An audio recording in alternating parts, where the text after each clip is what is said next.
Pinag-alam na namin sa tanggapan ng Department of Labor and Employment o DOLE NCR.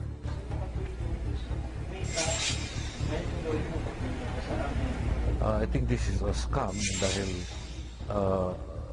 it also has something to do with employment. Ano? Ang problema natin diyan is even yung scheme na ginagamit nila, binta, utang, sangla, ano ba yun? Tuition. That's not a normal thing to do, no?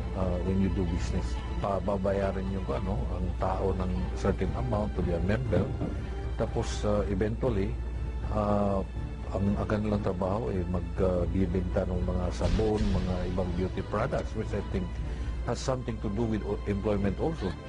Ang problema dito, parang pinalalabas nila na walang employer-employee relations. No?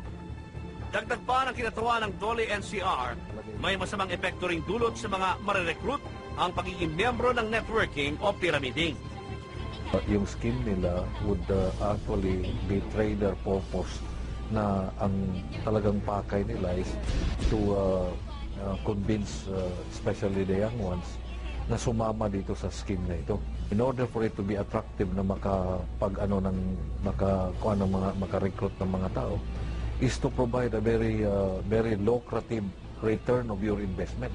Habang pababa yan, yung nasa baba ay chances are wala na sila makukuha. Pero ito ang problema, lumalaki yung kanyang investment, wala namang assurance na magkakaroon ng return of investment yan, kikitain.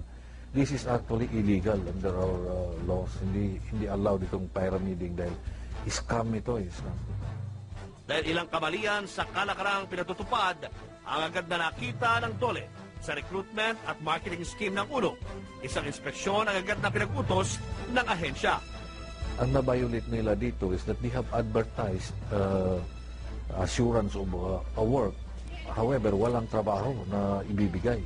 So, in effect, ang labas nito ay illegal recruitment. Marami pang mabibiktima sa scam na ito, no?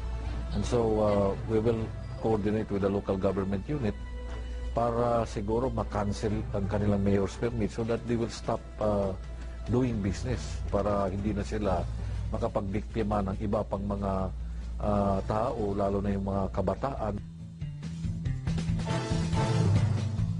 Kinabukasan, kasamang ilang inspektor ng DOLE at ilang kinatawa ng Business Permits and Licensing Office sa Mandaluyong City Hall, nagtungo na kami sa opisina ng Unlimited Network of Opportunities International Corporation o UNO sa may Ortigas Avenue.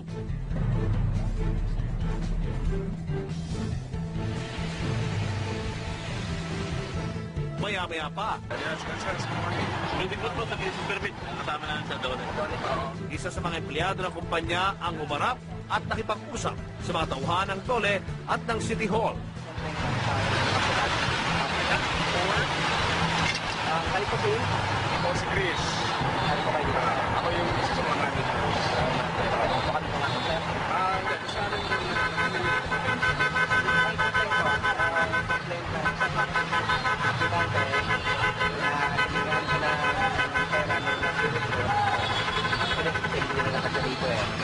Dahil hindi ba nakakapasok lang dito naman yung access. So, isang tao niya dito.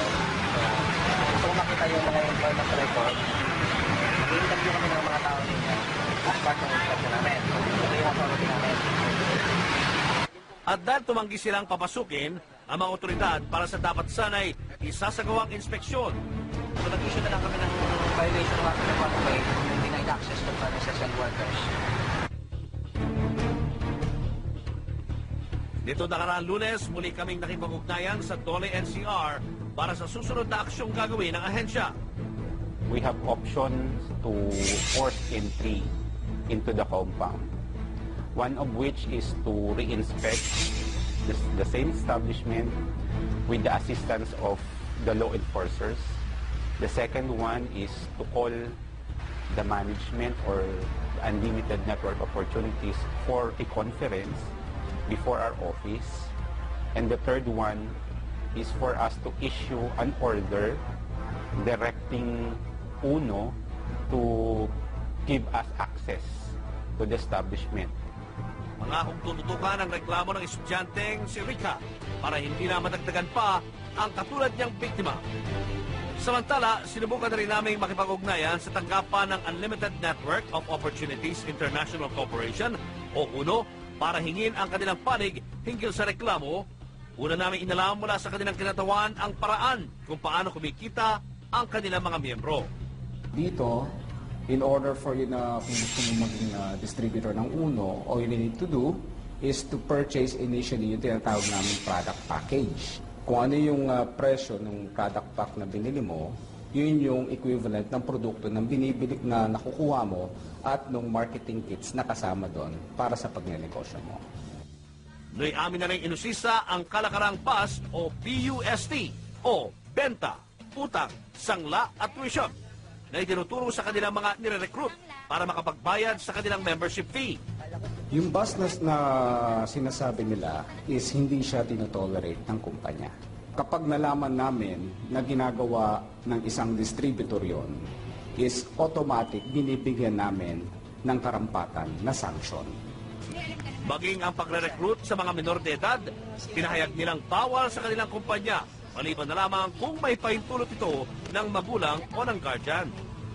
Basically, ang requirement namin dyan is 18 years old pataas. Kung halimbawa, ang isang distributor namin is magulang na, and meron siyang anak na halimbawa 17 years old at gusto niyang yung anak niyang tumulong sa pagnenegosyo, sa pagbebenta ng produkto, ang gagawin niya lang is mag-fill up yung magulang na tinatawag naming waiver form. Ng mga sandaling yun, diretsa ang verifikasyon ng aming ginawa sa kanila kung empleyado ba nila ang mga nirereklamong sina Joshua Acosta at Ian Santos, maging ang naaktuang nagre-recruit na si Mary Joy Zamora. Hindi naman nila itinanggi na miyembro nga ang mga ito ng UNO. As per verification sa system namin, is yes, meron kaming member ngayon na ang pangalan is Mary Joy Zamora. Si Joshua Acosta at si Ian Santos is mga bagong miyembro yan ng UNO. Yung sa amin po kasi, moron, sinashare po namin kung ano yung ginawa namin. Parang advice na lang po sa kanila. Isang aksyon ang tinapat ng kumpanya sa reklamong pinarating namin sa kanila. Definitely, hindi namin tinotolerate yung ganung klaseng gawain. Automatic, iti-terminate namin panghabang buhay at hindi na sila pwedeng pumasok kailanman dito sa UNO.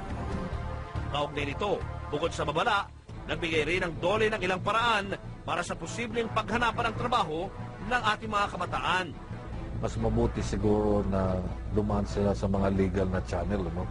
They will have to go through the PESO offices natin, yung network of PESOs natin, because at the level of the local government unit, yung tinatawag ng PESO manager, may mga vacancies din sila na available. Sa hirap ngayon ng buhay, hindi naman po masama ang mag-asam ng magandang trabaho at malaking kita. Dagdag paalala lang po ng XXX, mahalaga na maging alerto at armado ng kaalaman ng publiko para hindi maging biktima ng panloloko.